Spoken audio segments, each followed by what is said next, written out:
ஓம் சக்தி. சேலத்தில் ஓர் சமயபுரம். இந்த சேலத்து சமயபுரம் மாரியம்மன் தற்சமயம் ஆயிரம் பக்த கோடி பெருமக்கள் அமாவாசை தோறும் இந்த அம்மா வழிபாடு செய்துகிட்டு இருக்கிறாங்க.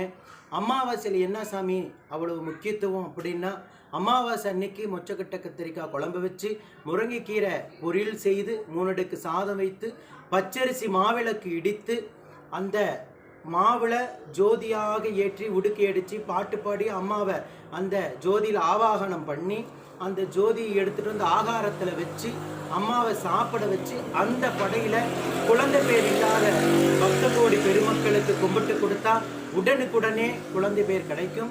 அதே போல் அம்மாவுடைய சூளத்தில் 1 ரூபாய் நாணயத்தை மஞ்சள் துணியில் முடிஞ்சு உங்கள் வேண்டுதல் எதுவாக இருந்தாலும் சரி கட்டி முடிஞ்சிங்கன்னா அம்மா உடனுக்குடனாக அதுக்குண்டான தீர்வை கொடுக்குறாங்க.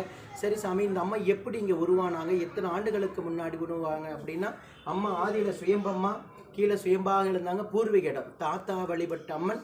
நான் சின்ன வயசுலேருந்து அம்மாவுக்கு கைங்கரியம் செய்துக்கிட்டு இருக்கேன். அம்மா எனக்கு உருவம் அமைங்கன்னு சொல்லி 21 இடத்துலேருந்து புற்று மண் எடுத்துகிட்டு வந்து சமயபுரத்துலேருந்து மண் எடுத்துகிட்டு வந்து அம்மா உருவமாக உக்காந்து இப்போ 10 வருஷம் ஆகுது. அதே போல் சேலம் புதிய பஸ் நிலையம் இறங்கிட்டு சாமிநாதபுரம் இபி ஆஃபீஸ்ன்னு கேட்டிங்கன்னா எல்லாத்துக்குமே தெரியும். இபி ஆஃபீஸ் ஏத்தாப்பில் சேர்ந்தது அம்மா குடிகொண்டு இருக்காங்க.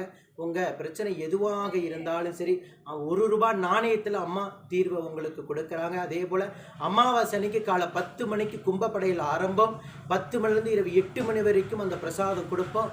எத்தனை ஆண்டுகள் குழந்தை வர இல்லாதவங்க 15 வருஷம் 13 வருஷம் 8 வருஷம் 9 வருஷம் இல்லாதவங்களுக்கு 3வது மாதமே கருத்தங்கி குழந்தை பேர் எவ்வளோ பக்தர்கள் அடைஞ்சிருக்காங்க.